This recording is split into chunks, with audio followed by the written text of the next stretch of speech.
안녕하세요. 굴삭기입니다. 와, 여러분, 저 1년 만에 영상 찍는데요.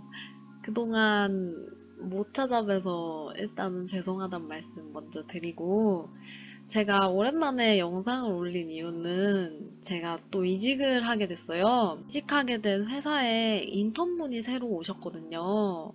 그래서 진짜 완전 생신입 분이 오셨는데, 위에 분들이 일을 시켰는데 기본적인 지식을 하나도 안 알려주시더라고요.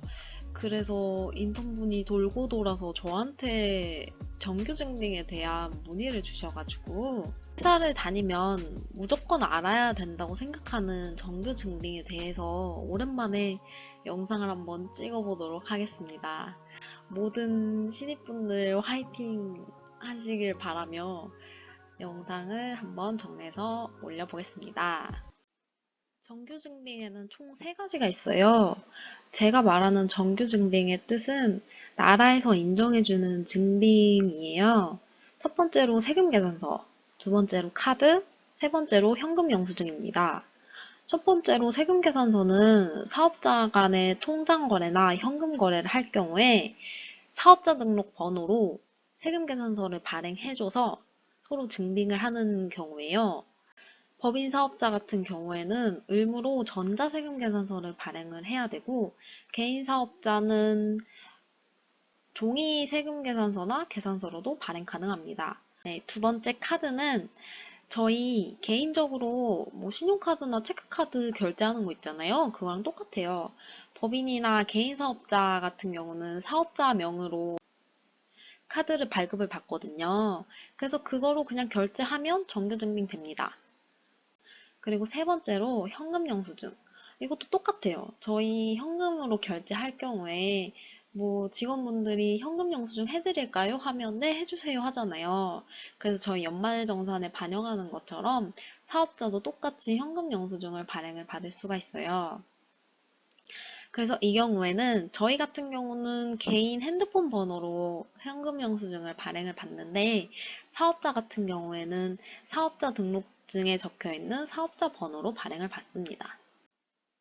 카드나 현금 영수증 같은 경우에는 저희도 많이 해봤고 많이 받아봤고 연말정산에도 반영해봤고 물론 안 해보신 분도 계시지만 실생활에서 해보신 분들이 많을 거예요. 그래서 그렇게 어려운 증빙이란 생각은 안 들 텐데 문제는 세금계산서 부분을 많이 잘 모르시더라고요. 하긴 저도 사회 초년생 때 저야 뭐 배웠지만 뭐 영업, 기획 거의 모든 업무들이 거래처 간에 돈거래가 생길 경우에는 이 건들이 많이 생기거든요. 그래서 간단하게 설명을 드리면 세금 계산서는 이렇게 생겼습니다. 이렇게 양식이 생겼어요. 그래서 보시면 여기에는 공급자라고 적혀 있는데 공급자는 매출을 발행하는 회사의 정보를 적어 놓는 란이고요. 두 번째로 공급받는 자. 그리고 여기는 이제 매입하는 사람들의 정보를 적는 란이에요.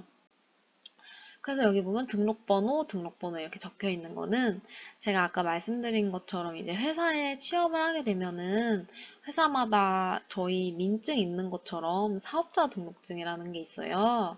그래서 각자 사업자마다 고유의 등록번호가 있는데 그 번호를 적는 란이에요. 그리고 종사업장 번호 같은 경우에는 예를 들어서 제가 굴삭기라는 법인을 만들었습니다.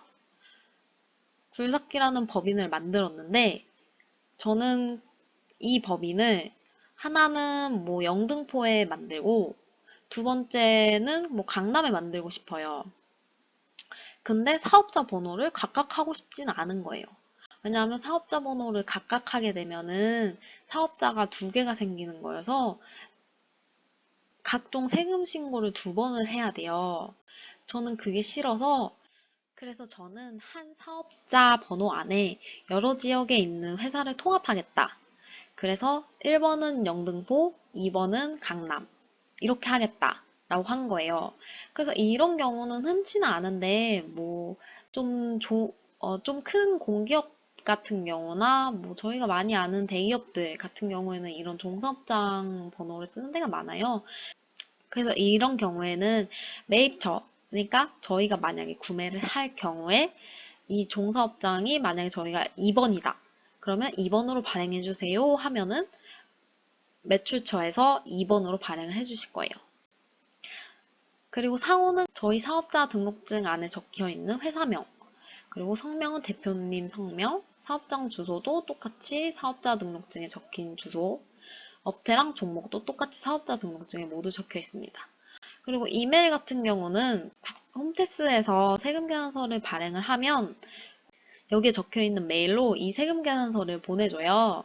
그래서 저희 회사 같은 경우에는 첫 번째로는 이 세금계산서를 받고 싶은 그리고 제가 요청한 사람의 이메일을 먼저 적고 두 번째로는 보통 회계팀 그러니까 경영지원 사람들의 이메일 주소를 적습니다. 그리고 이 전자세금계산서를 받을 때 필요한 서류가 있는데요. 첫 번째로 거래처한테 줄 서류는 저희 당사의 사업자 등록증과 그리고 아까 말씀드린 세금계산서를 받을 본인 이메일, 회계팀 이메일이 필요합니다.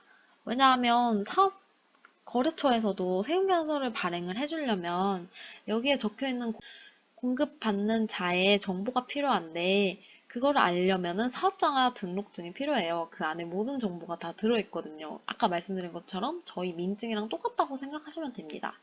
그래서 그걸 넘겨드리면 되고 그리고 저희가 거래처에 받아야 될 것들은 첫 번째로 거래처에 저희가 돈 송금을 해야 되니까 돈 송금을 하기 위한 거래처의 통장 사본과 거래처 통장 확인 및 세금계산서 확인을 위한 거래처 사업자 등록증이 필요해요.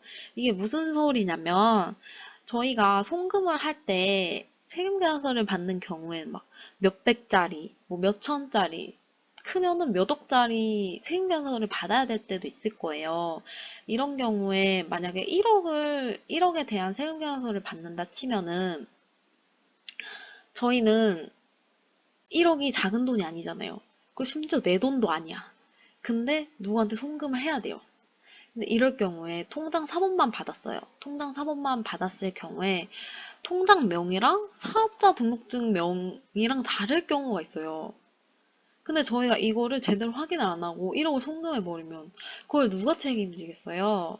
그래서 그 책임을 안 지기 위해 필수적으로 확인하려면 사업자 등록증의 상호명과 통장 사본에 적혀 있는 통장주 명이 일치하는지 확인을 해야 돼요. 그래서 저희가 송금을 위해서는 거래처에 대한 통장 사본과 사업자 등록증이 필요합니다. 그리고 세 번째로 무조건 필요한 거는 해당 내용의 견적서예요.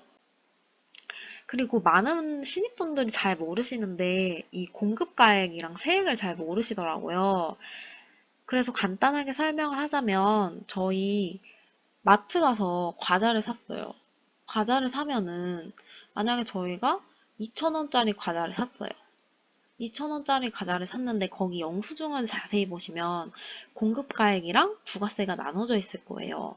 그래서 2,000원짜리 과자를 샀을 경우 보시면 공급가액은 1,818원이 적혀 있고 부가세는 182원 이런 식으로 적혀 있을 거예요. 그래서 저희가 사는 모든 물건에는 부가세라는 게 들어있어요. 물론 면세품목 제외하고 그거랑 똑같이 저희가 1억짜리를 사고 싶다. 어떤 기계를 1억짜리를 사고 싶어요. 그러면 공급가액은 1억이 적히는 거고 1억에 대한 세금 부가세 10%는 1,000만 원이 되는 거죠. 세금 계산서에 최종적으로 적혀야 될 금액은 공급가액 1억, 세액 1,000만 원이 되는 거예요. 아까 말씀드린 견적서에 대한 설명을 해볼까 하는데요. 견적서는 많이 들어보시지 않았어요? 뭐 예를 들어 저희가 무슨 물건을 사려면 견적서 주세요. 어떤 내용인지 알려주세요. 이거 할 때 그 견적서예요. 이 견적서는 별도로 정해진 서식은 없고 진짜 저희 그냥 어떤 물건 살 때 영수증 주듯이 하는 서식이거든요. 그래서 단순 견적 금액 명시를 위한 자료일 뿐이고 이거는 나라에서 정규증빙으로 인정은 절대 안 돼요. 그래서 정규증빙은 세금계산서 그리고 세금계산서에 대한 세부 내용을 알고 싶다 하면은 거래처에 견적서를 먼저 주세요 라고 하면 되는 거예요.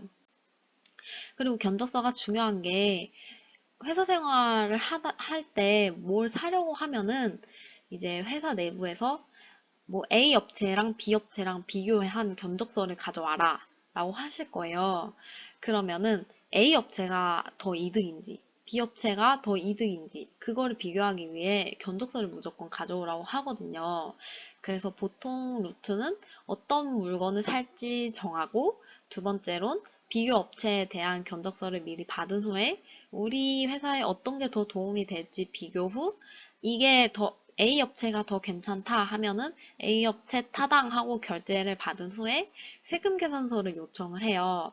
세금 계산서를 요청을 하고 아까 말씀드린 서류를 거래처도 받고 거래처에도 우리가 주고 하고 세금 계산서를 받은 후에 회계팀이나 경영지원팀에 송금을 요청 주시면 됩니다.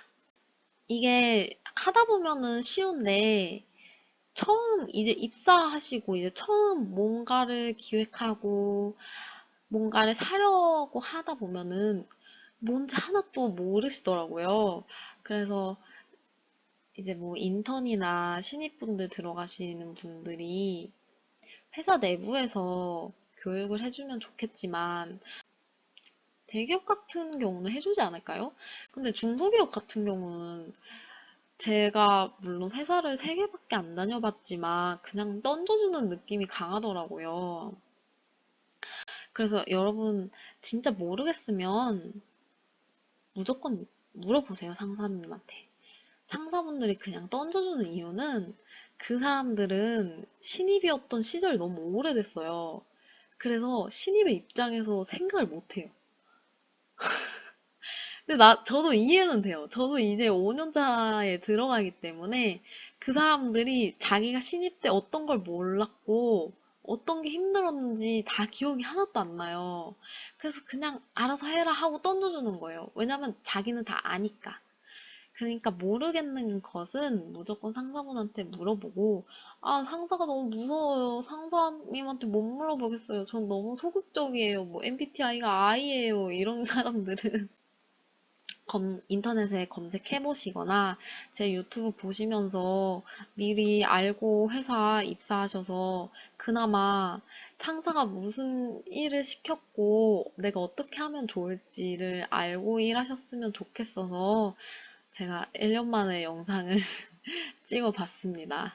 여러분들께 많은 도움 됐으면 좋겠고, 제가 항상 댓글은 보고 있거든요. 그래서 댓글 달아주시는 분들한테 최대한 빨리 답장을 하려고 노력은 하고 있어요.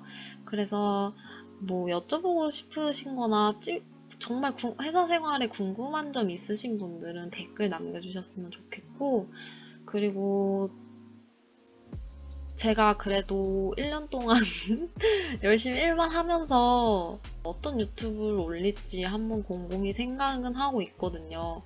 제가 맨 처음에 유튜버를 하게 된 이유도 제가 진짜 신입 때 힘들었던 뭐 세무법인이나 뭐 세무 관련 직종에 대해 이게 소개한 유튜브들이 많이 없더라고요. 여자분들이 많이 취업을 하시는데 그래서 많은 도움 되셨으면 좋겠고 앞으로는 좀 더 자주 올릴 수 있게 노력해 보겠습니다. 굴삭기였습니다. 감사합니다.